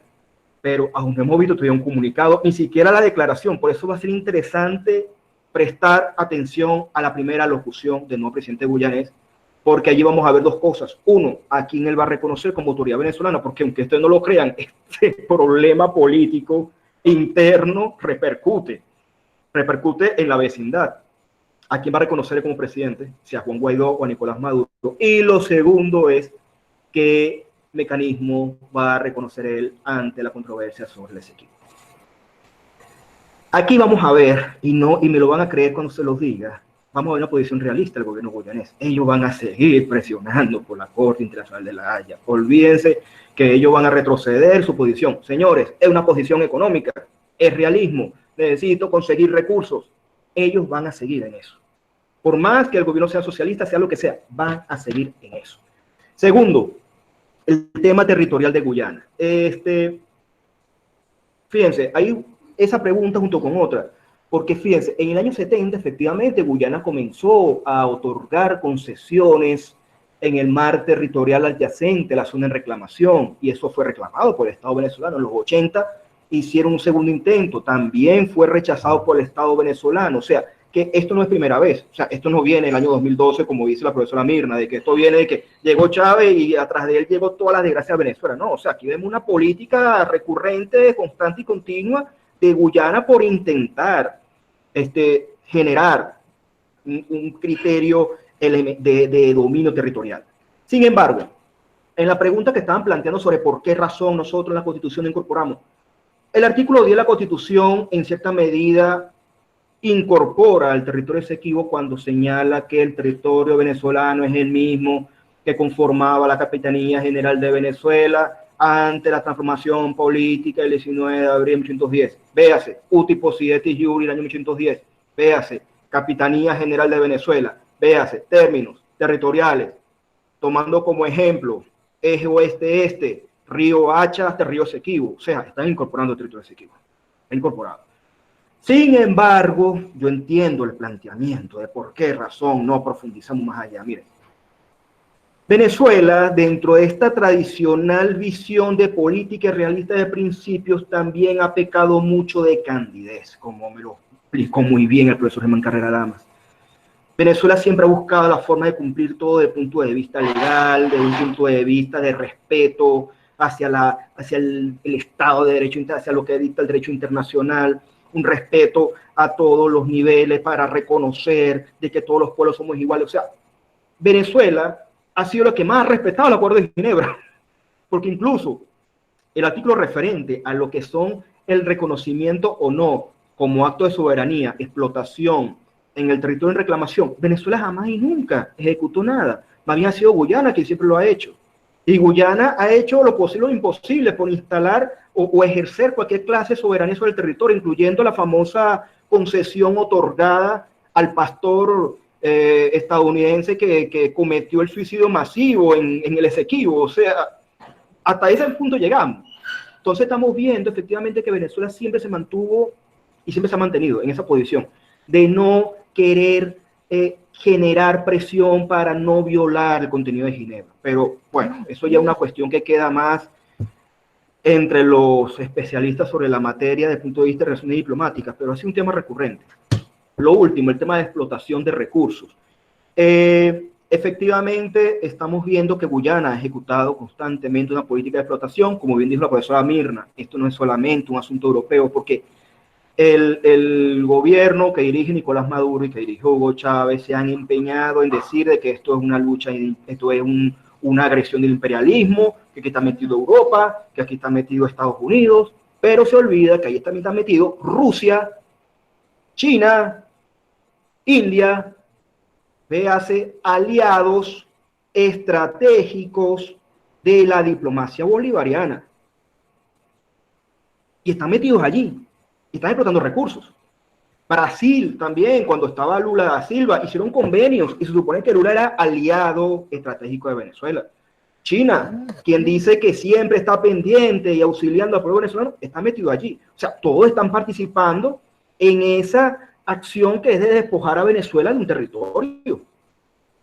Entonces, caramba, el Estado venezolano, yo creo que ya es hora de que desde el punto de vista se autoexamine la diplomacia venezolana y ver que la candidez, lejos de generar, de convertirnos en grandes moralistas del respeto internacional, del respeto al derecho internacional, nos está convirtiendo, señores, en unos bufones a nivel internacional, lamentablemente, y perdónenme la expresión, pero lamentablemente es así. O sea, Venezuela ha incurrido constantemente en esa política de candidez. Yo creo que con eso, o sea, podríamos ya pude haber... otra cosa más que lo importante, es el hecho justamente de el tema de los organismos internacionales con respecto a la explotación de petróleo en las costas adyacentes al Esequibo. Señores, esto es un asunto de transnacionales, esto es un asunto que trasciende más allá. Y Guyana, como bien dije al principio, Guyana, aún con el cambio de gobierno, no va a abandonar su posición ante la Corte de la Haya. Van a continuar y seguirán presionando. Por eso, cuando comenzó el debate, una vez que la Haya convocó las partes, comenzó el debate de que muchos decían, muchos sostenían que Venezuela no tenía que ir a comparecer ante el tribunal. Yo era el único o uno de los pocos que decía, hay que comparecer. Aun cuando digamos que no reconocemos la jurisdicción de la Haya en este problema, porque no la tiene, si debíamos ir, era para desmantelar punto por punto el argumento de Guyana. Entonces, bueno, dejo a la profesora Mirna, me disculpe verá a lo largo de la exposición, profesora. Gracias, Betancur. Bueno, yo solamente voy a referirme a dos cosas, ¿no? Para no redundar, porque creo que hay un cierto consenso sobre estos temas, ¿no? Y uno se refiere a que creo que es Andrea Arteaga que señala esto de que siendo un territorio en disputa, no se ha hecho referencia al llamado a Guyana sobre la no explotación de los recursos. Mire, hay dos elementos. Uno, por la opacidad misma de la información, hay un desconocimiento, inclusive para quienes trabajamos los temas de relaciones internacionales, que tratamos de meternos por distintos sitios, pidiendo opinión por aquí, de repente te llega el documento, o el documento llega por la Cancillería de Guyana o por la Cancillería de Barbados, etcétera. Entonces, hay poca, digamos, hay mucha opacidad en términos de la información de si el gobierno de Nicolás Maduro, a través de su Cancillería, ha hecho el seguimiento del expediente en cuanto a que cada vez que sale una información sobre el tema petrolero haya una nota de protesta. Porque eso es lo tradicional, lo que en la medida en que tú alimentas un expediente tienes manera de cómo lograr, como dijo también Betancourt. Es decir, una declaración, ahí está, y ahí mismito sale la respuesta de la Cancillería guyanesa. Señores, hay gente ahí que se está formando en su Cancillería, no solamente se está formando en Trinidad, en la University of West Indies, sino que inclusive sus funcionarios están yendo a cursos especializados en Chile, en Argentina, en Brasil, no solo en Londres y en Estados Unidos. Por lo tanto, eso genera también unos lazos bien importantes. Ahora, si se han mantenido o no las notas de protesta, más allá de las declaraciones destempladas, que es la lucha contra el imperialismo, etcétera, señores, la declaración destemplada no vale si no hay un documento específico, se diga dos cosas, que es para protestar o para decir que se está violando y alterando el compromiso adquirido dentro del Acuerdo de Ginebra. Eso se hizo hasta un cierto momento, inclusive a los inicios del gobierno de Nicolás Maduro, que se tuviera registro. ¿Okay? Los últimos, honestamente, los desconozco. Por lo tanto, es retomar eso. Pero ahora tenemos una situación en Venezuela y creo que nadie puede negarlo. O sea, tenemos dos gobiernos, así no creamos uno de facto, un interino, o el uno usurpador y el otro que se... Las categorías que se tienen, ¿verdad? Con flechas muy distintas en el tema de política internacional y mucho más en lo que se refiere al relacionamiento de la reclamación del Esequibo y del relacionamiento con el Caribe. Entonces, miren, traigo a colación esto un poco para anotar lo que se refiere al nuevo gobierno en Guyana. El nuevo gobierno en Guyana tiene a un nuevo presidente, ¿verdad? Pero tiene a un vicepresidente, a dos vicepresidentes, vicepresidente y primer ministro, que no son ningunos amarrados al lazo ni ningunos aterrizados. Resulta ser que el vicepresidente fue presidente mientras Nicolás Maduro era canciller. Señores, no creamos que van a abandonar la estrategia seleccionada. El primer ministro, que seguramente se encargará de asuntos internacionales, bueno, ya no está Granger, que es un general brigadier, pero resulta que ese primer ministro es un jubilado, un retirado de las Fuerzas Armadas. Por lo tanto, señores, nada más por las tres personas claves, el nuevo presidente, el vicepresidente y el primer ministro, ya tenemos, como para no estar buscando muchos tonos y muchas cartillas por allí, de cuál puede ser la tonalidad. Y en segundo lugar, en los momentos más críticos, cuando empezó el gobierno de Granger, que era imposible lograr quórum en el Parlamento guyanés, porque sí, es que vemos que aquí hay problemas, pero no vemos que allá hay problemas. Cuando fueron esos momentos críticos en que era difícil reunir a los dos partidos fundamentales en ese parlamento para decidir sobre el asunto presupuestario, se lograba el quórum cuando había que definir el tema del Esequibo. Entonces, señores, tomemos en cuenta esa realidad para saber, puede haber un bajo tono, un cambio de estilo, etcétera, pero ya hay un compromiso previo de esas dos fuerzas políticas, porque han formado parte del poder en Guyana desde que Guyana es independiente en relación al tema del Esequibo, en relación al tema de la necesidad de inversiones extranjeras, en relación al tema de superar la deuda interna y externa que tiene Guyana, en relación a seguir siendo una parte importante en el liderazgo regional, compitiendo con, compitiendo con Trinidad, con Jamaica y con Barbados. Esa ha sido la historia regional. Entonces, desde Venezuela, y vuelvo a insistir, sea por el gobierno de uno o el gobierno del otro, la relación bilateral tiene que ser atendida de una manera distinta y la relación regional tiene que ser atendida distinta. Y no solo desde esos negritos lo que hacen es chuparnos el dinero, esos negritos lo que hacemos es regalarles, señores, con esa visión no llegamos a ningún sitio. Gracias. Bueno, muchas gracias al profesor José Betancourt y a la profesora Mirna Jonis por participar y ser ponentes en en esta conferencia, en esta actividad. Esperamos poder contar con ustedes en próximas actividades. Muchas gracias a todos los participantes. Fueron 2 horas muy interactivas y muy cargadas de conocimiento, y creo que todos nos vamos con un buen material para abordar las perspectivas que están en la actualidad y que vienen a continuación frente a las nuevas coyunturas que esperamos se vayan desarrollando. Gracias a ustedes y gracias a todos. No, muchísimas gracias de verdad y disculpen lo largo de nuestra exposición. Muchas gracias por todo y feliz tarde. Saludos a mi gran amiga Mirna. Un orgullo otra vez compartir contigo. Estamos en contacto. Así es. Gracias, hasta luego.